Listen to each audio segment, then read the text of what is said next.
Hello, everyone. This is MABG, and my guest today is Jamey-Lyn Horth. For those who don't know Jamie, she's a UFC fighter in the flyweight division from Canada. She has a UFC record of 4-2 and overall record of 9-2.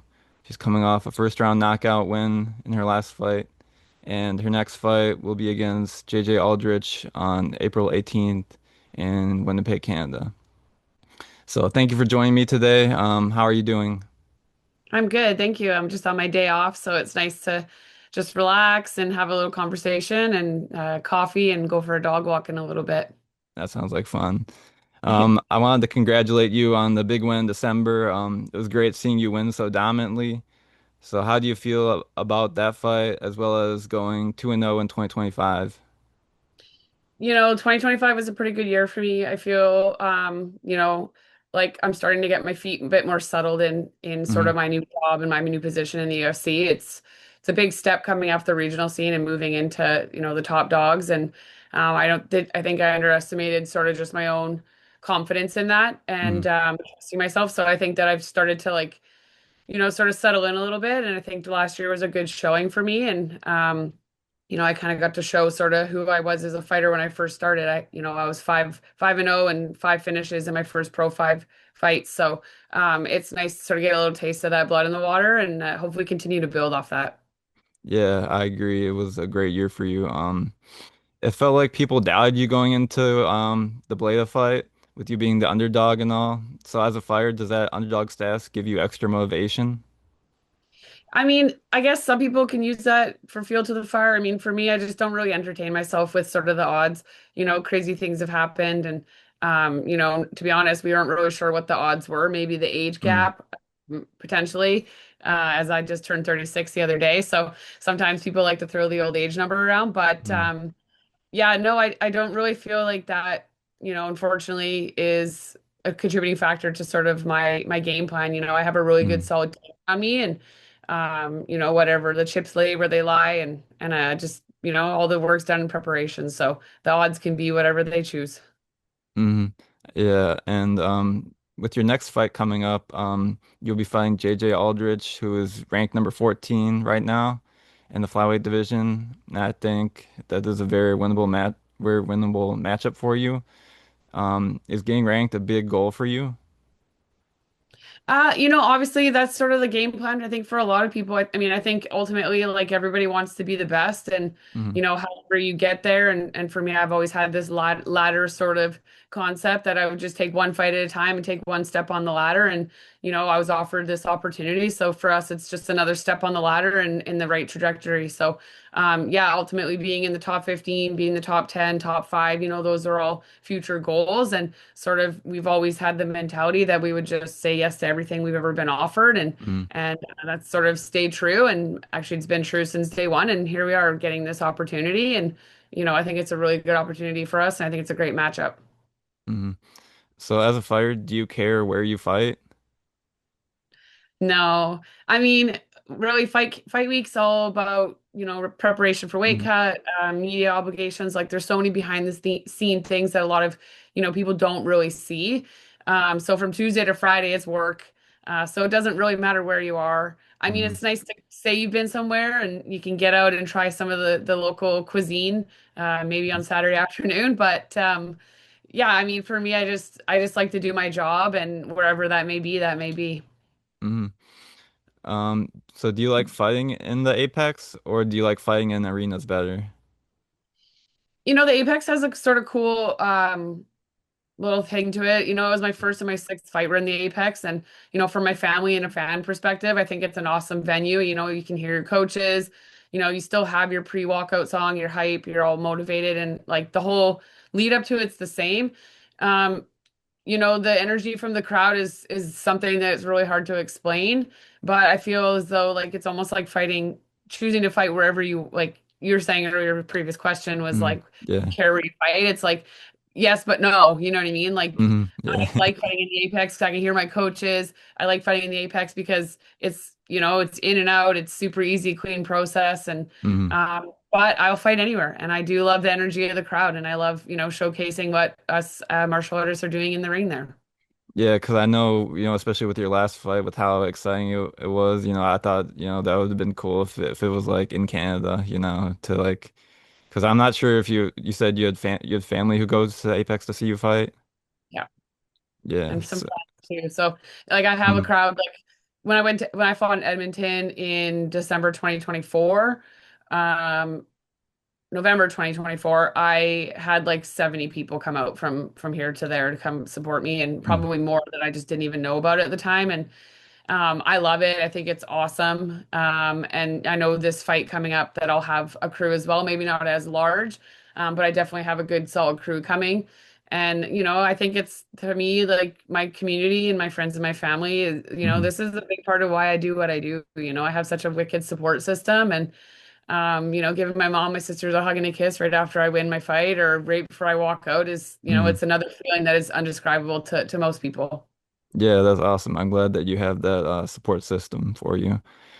So, in terms of like MMA or just life, do you have any goals for 2026? Like in terms of fight plans or like how many fights you want to have?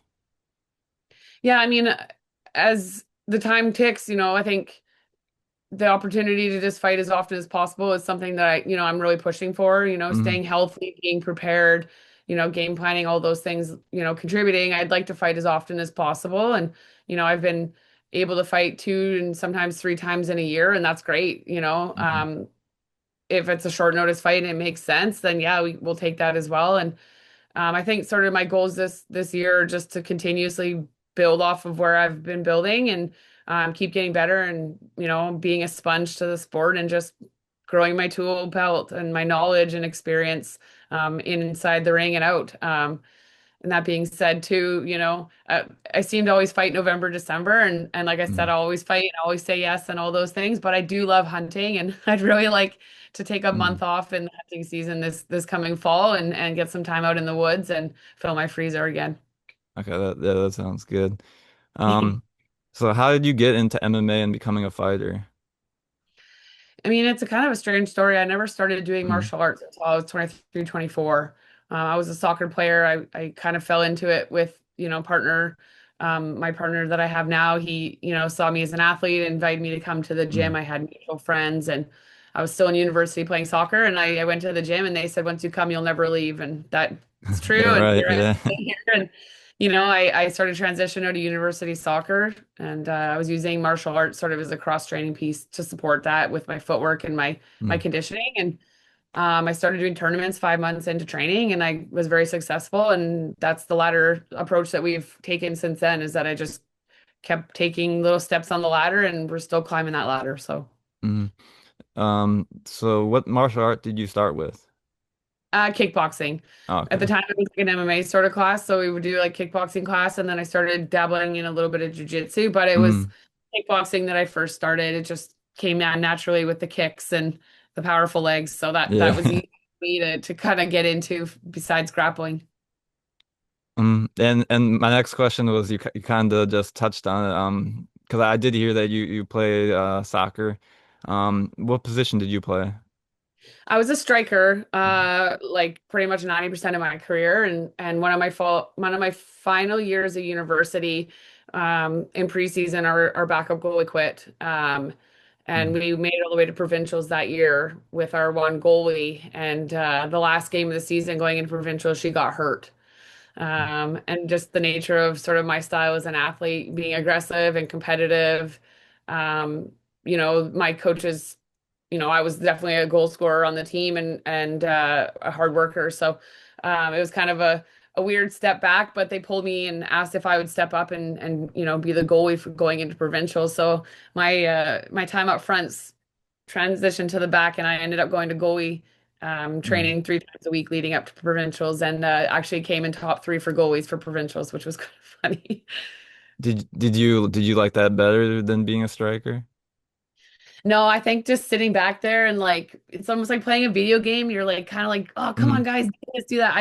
I like to be in the action, mm, and I think just my personality is like I like to take control of situations, and mm, I feel like if I'm able to like submerge myself or be involved in it, I can definitely make a change or be a good support system for the rest of the team. And I did take take one for the team and go play in net, but I think I'm a little bit more beneficial and more interested to be up front. So you felt like that was a little bit boring for you? Yeah, it Yeah. was nerve-wracking, definitely Hmm. anxious and stressful, but I just feel like yeah, I just love the action. So being up front and, being up there was where I wanted to be. Hmm. And you already kind of like touched on, but you feel like MMA has like helped you with like uh well, playing soccer helped you with like footwork and like kicks when you transitioned to MMA. Yeah, I mean, I just the nature of my lifestyle growing up here in Squamish. I'm born and Hmm. raised in a small town here, which is considered the recreational capital of Canada. And Hmm. you can be skiing or windsurfing or mountain biking or hiking or jumping off a mountain in a squirrel suit, all within a matter of 5 minutes. So, I mean, there's nothing that you can't do in this town. And I grew up playing baseball, football, hockey, soccer, Hmm. and I've played squash and figure skated, swam, gymnastics, name it. I've done it. So, I've always been, and my parents have always, supported us and put us into any sport that was a possibility to us as kids. And I come from a large family, so that was definitely a big task. And I'm just thankful to have my family and be able to do that for us and provide us with such a great lifestyle. So it's hard to say that it was just soccer because of all the things that I've done, but I think Hmm. just sport in general as a child has led me to, expand my imagination and dabble in different things. And I just, somehow fell into martial arts and it paid off and it's a knack that I somehow just have. Yeah. Um, so if you don't mind me asking, how many siblings do you have? Well, I'm one of nine. I Okay. have my biological father passed away when I was 10. And Hmm. he had two of his own sons before my mother and him met. And then Hmm. my mom and him had me and my two sisters. And then my mom met my stepdad. He had two boys. And they went to go to have one and they got twins. So uh, Okay. I've got four older brothers and four younger siblings, and I'm number eight in the middle. So Okay. I'm the oldest and I have like three younger siblings. So yeah, like yeah. I think my family is big and then this family's I like hear that. yours. Yeah, I Yeah. mean, I'm the oldest girl, and Hmm. growing up, for the most part, it was my stepdad. He's been my dad. He's my dad since I was 5 years old. Hmm. He's raised me. He's taught me everything, fishing, hunting. He's been the best man to me and my family and my siblings. When he didn't have to be. And Hmm. at one point, I think well, I know there was his two boys and us three Hmm. girls and the twins. So there was seven kids and two adults, and we had a Suburban, which was 9 seats. So we didn't take friends anywhere. When we everyone had their own seat. We had no room.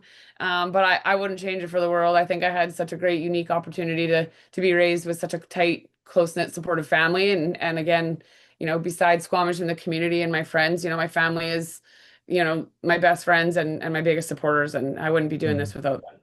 Yeah, that's awesome. What advice would you have for someone who's interested in mixed martial arts training?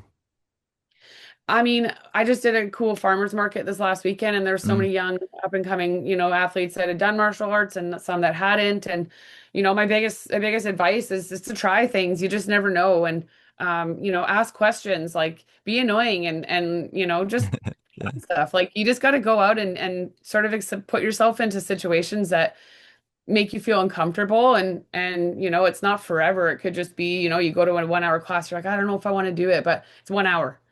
You know what I mean? At the end of the day, Mm, if you don't like it, don't go back, but I was given and gifted the opportunity to try multiple things and figure out what I enjoyed and what was going to make me successful as a human. And, mm, I think for me and a lot of people, it's sport. And I think, just putting yourself out there and sort of seeking maybe opportunities that you didn't know were going to arise. I went to yeah. post-secondary, I went to university because of sport. Had I not been into sport, I wouldn't have been able to afford to do that. So, um, you know, that's my advice. Yeah, that's good. Do you have a dream fight? Honestly, I feel like this question, when I get asked, it's like, Hmm. no, I don't like. I think in a perfect world, I sit back and I really just let my coaches handle all that. When Mm, we don't really have, I guess, that much of a say in like who we're gonna fight, but we kind of always have an idea of who we're gonna fight.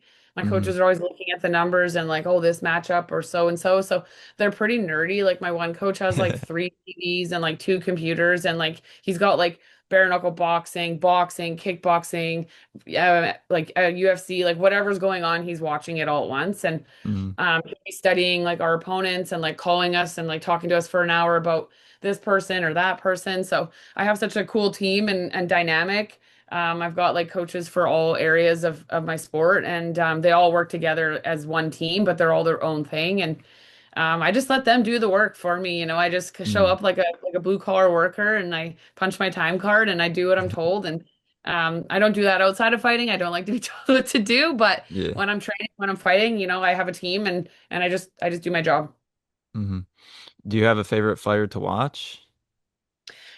She's not fighting anymore, but I love JJ. Joanna Jacek. Oh, okay. Yeah. Yeah. Yeah. I love her. I think she's awesome. I loved her attitude because it's something that I don't have. Like I feel like I have like the aggression and sort of like some of the style, but I just don't have the talk. I'm not a trash talker, and I Mm-hmm. just loved that for her. And maybe it's because I don't do it myself, so it's cool to see it in somebody else. But I do love Joanna Jacek, and I do love Ronda Rousey. I mean, obviously just for multiple different reasons, you know, being a pioneer for women's MMA in the sport. So, but JJ Aldrich is from fighting. Yeah. Yeah, I always call her JJ as well. Joanna Jacek, it was so entertaining and such an amazing fighter to watch in the ring. Hmm. Yeah, and real quick, you mentioned Ronda Rousey. I think she has a fight coming up soon, right? Yeah, she's fighting Corvino. Is Yeah, she fighting something like. Janet Corvino? I think so. Who's she It's fighting? yeah, Case? Who's Ronda fighting? Carano. Yeah. That's gonna be interesting. Come yeah. back. I think it's on Netflix or something. Yeah. So you're gonna watch Yeah. that? 100%. Why would Yeah, everyone wants to see that play out. yeah. It'll be cool to see because I mean I don't know how long it's been a while since she's fought. So Oh man, it's got to be at least like 8 years, 7, 8 years, seven yeah, years. it'll be cool to see Pretty her cool back to in see her action. come back, Yeah, see what she's done and changed, and what it looks like to come back off a layoff like that. So I'm excited to see sort of what that looks like. yeah. Me too. Um, do you model your fight style after anyone? I mean, I just have like a striking coach, a jiu-jitsu coach, MMA Hmm. coach. So it's like I feel like I'm just a ball of everything because everybody's Hmm. got a different style. Like my striking coach, I've been working with him now for 5.5 years, and his brother was a Glory kickboxing champ. He's a kickboxer and fought, you know, a lot himself. His dad is like at the OG. His dad's been fighting. They've had a gym since 1989, Hmm. and you know, it just runs through their family and sort of that Dutch style. Um, you know, that Holland Dutch style of striking and just being mean and aggressive. So, but from that perspective, and then, you know, my team here has always been like top pressure, grindy, sort of like position before submission. And, you know, I think coming into martial arts, it's really hard to Hmm. have for me to have one style because I never had any sort of pre-existing martial arts history. And I think that's kind of cool because I kind of learned everything from the ground up and in different avenues and different styles. So to answer that question, no, I don't have sort of one specific style. I think I'm just a bit of a freaking chaotic mess. Um, yeah, so I interviewed a fighter named Mike Davis. I'm not sure if you've heard of him, Okay, yeah. but he's kind of like I would say he's kind of similar in the aspect that, you know, he is boxing, he has good wrestling, jiu-jitsu, kind of like a very well-rounded fighter like you are. Mhm. So I could be him? Sure. There you go. Um, what what color jiu-jitsu belt do you have? So going off of my two win fight success this last 2025 season, Mm, I was also promoted to black belt this last season as well, shortly after my win in December. So just last December, end the year off, all my six coaches came up and presented me with my black belt, which was a super big honor. I feel like mm. it's a huge step. Um, I feel like I'm a white belt again, but just yeah, it's a whole new world, and it's an exciting world because I feel like it's forcing me to level up and sort of be a coach and a sponge again to the sport and just continue to get better. So, yeah, I'm a brand new black belt. Congratulations. Thank you. Um, do you have a favorite submission that you like to go for? Honestly, I just been like chaining things together. I find Mm, that I get in my last in my fight in November, I've been in a couple times. I've been in that armbar position. mm, I think I had somebody else in that armbar position and sort of that and the rear naked choke. And I think mm, sometimes those opportunities just somehow pop up for me. And I just love sort of transitioning. So there's not like one sort of exact style. You've been seeing all mm, these Darces and anacondas and arm bars and all these things. And I think I just love sort of the transitioning fact of like not getting one and hitting the other. So um I just been lately sort of hitting them all and I just think I mm. just love chaining things together. So nothing specifically, but I love the sort of dance and rhythm it comes together. Yeah, you have a deep bag, huh? Yeah. Um, so I believe didn't you have a fight before at you made your when you made your UFC debut, wasn't that a bantamweight fight? I did. I took that fight on 5 week notice. I fought Haley Mm, Cowan, who's actually fighting this Saturday night. yeah. Um, and just actually, become good friends and stuff from that. It sometimes happens that way.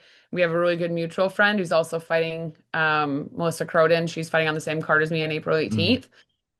So the martial arts world is very widespread, but it is also very small. But yes, I took that first fight at 135 on a 5 weeks notice to fight Haley Cowan. Yeah. yeah, so if you don't mind me asking, like how much weight do you usually cut for for fights? For that fight or just in fights in general? Just like fights in general.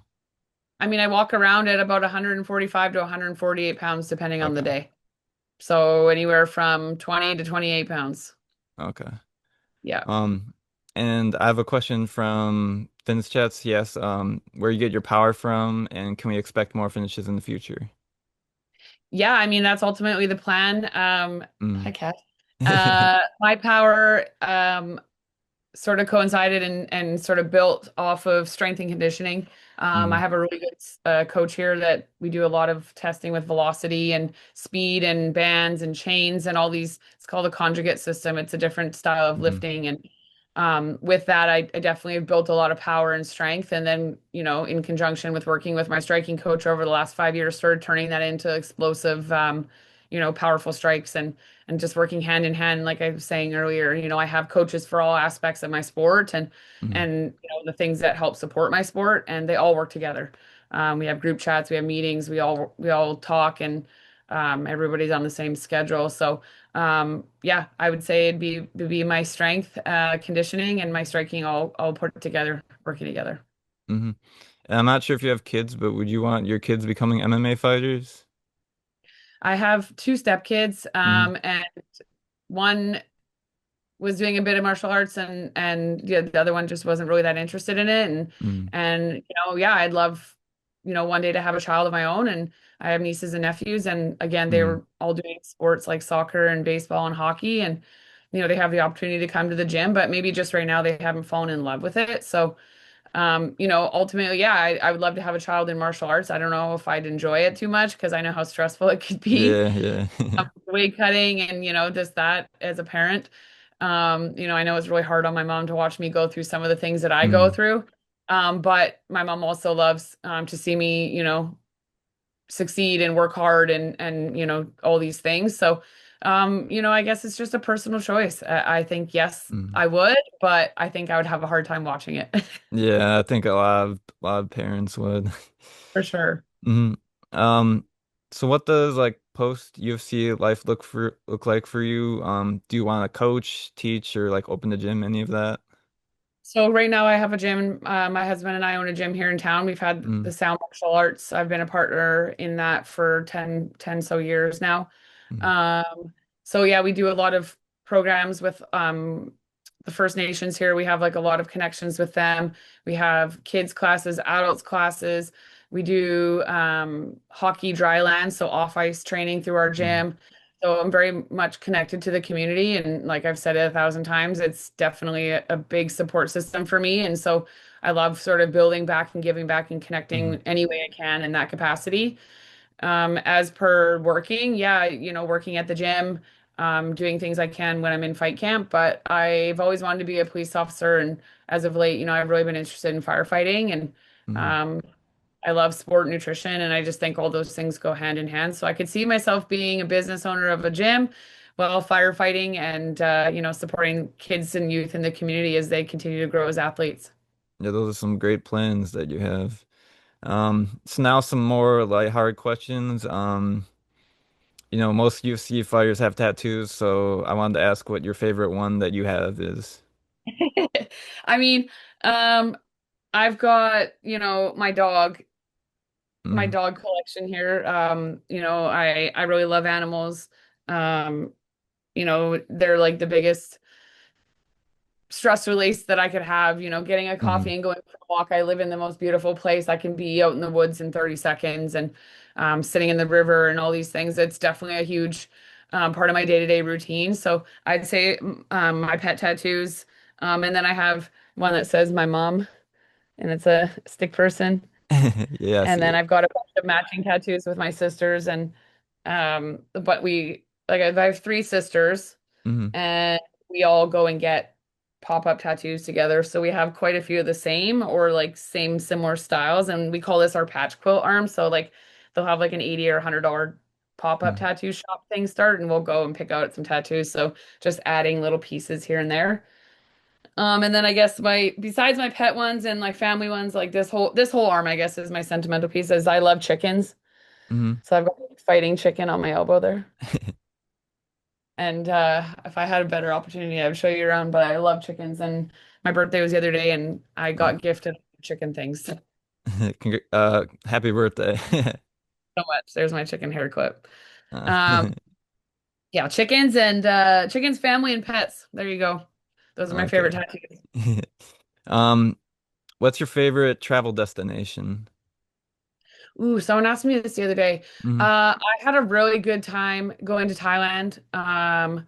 I was there and I got offered a fight before I made it to the UFC back in my earlier days. mm, Uh, a really big fight at the time for me, and so I spent most of that trip somewhat enjoying, but majority of it was spent turning into a training camp.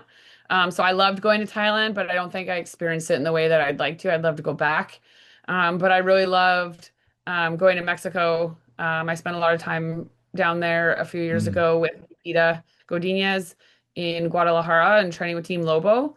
And I just loved sort of the days off where we'd go to like the little towns and check out the markets and sort of do all the cultural sightseeing and stuff. So for me, I think Mexico is amazing for that. Even mm, when I go on trips to Cabo or Cancun or Puerto Vallarta or wherever, Playa del Carmen, it's like I love getting off the resort and going into town and just seeing the way of life there. So I think Thailand is that's the reason why I like Thailand so much too, is just, life is so simple down there and the food's good and the weather's nice. So I think anything like a destination sort of like that where I can sort of submerge myself in culture.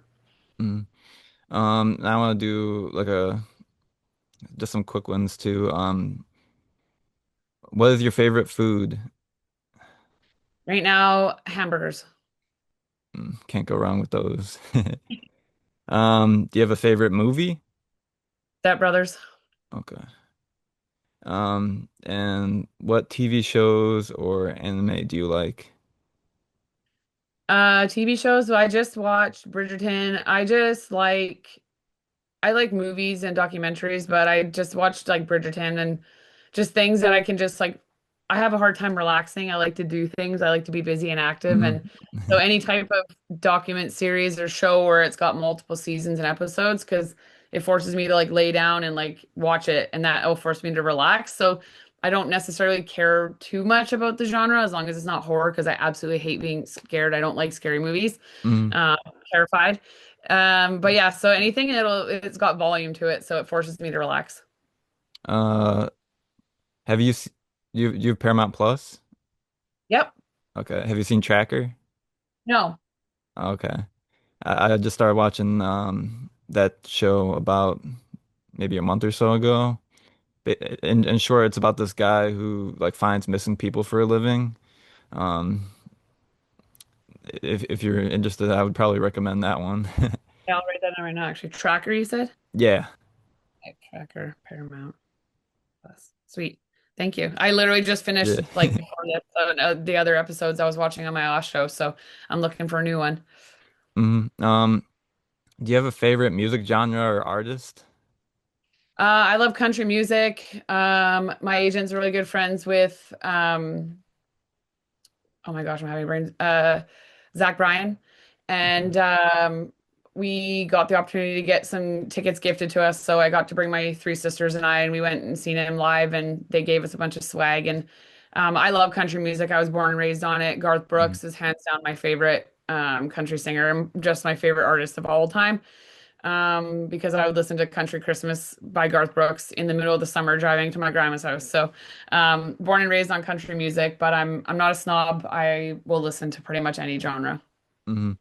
Um, One thing I feel like, because I've been to some UFC events, one thing I feel like I miss out like when we watch on TV is I like listening to people's like walkout songs, and they don't always show them on the stream. So Yeah. yeah, I wanted to ask what your walkout song is. My walkout song's been the same since I started as an amateur. It's never changed. It's Something Bad's About to Happen. It's a country song by Miranda Lambert and Carrie Underwood. Okay. Um, and I think it's just cool because, yeah, something bad's about to happen, whether it's good or bad, it's about to happen. And Yeah. it's cool with in the arenas because the it starts out kind of slow and then the bass drops, and it's a really cool song to me. I really love it. And as soon as someone turns it on or I hear it at the gym, they do like a demo day of us walking out, like fight Mhm. preparation. I get like choked up and butterflies, and I'm like, hey, I know it's the right song. I know I'm in the right mindset. So for me, it works, and it's always worked, and I've never strayed from that. But on the contrary, I do know some other fighters that pick songs sort of dependent on the location that they're in because it Mhm. helps the crowd get fired up. Do you think you're gonna keep the same song for your next fight? Oh yeah, I can't change. It's it's set in stone. It is what it is. hmm So, I want to encourage people to, follow you on Instagram. I'll put the your link in the description. Do you have any other social media that fans can find you on? Just Facebook and Instagram is really sort of where I hang out. hmm I've tried the TikTok and all those things, but I feel like I'm just so busy and Yeah. I have a hard time keeping up on all of it. I don't know how you guys do all this techie stuff. I just love to just, enjoy life and I'll hmm share it every once in a while on Instagram and yeah, that's kind of the best place to see me is Instagram. hmm And what's the best way for fans to support you? Just comment, like, follow us, make it loud, share our stuff. As especially as Canadian females, there's not a lot of us, and hmm this next event there will be three of us. And yeah, just support us. Obviously the male guys too, and all the Canadian men, but yeah, give us females some love, man. Let's hype us up. Yeah, and watch the fights. Yeah, watch our fights, or we'll fight Yes. you. Um, so do you have any last words for the people? Just watch us on April 18th. Mhm. Thank you so much for even entertaining that. Thanks for supporting us. Thanks for loving us. Mhm.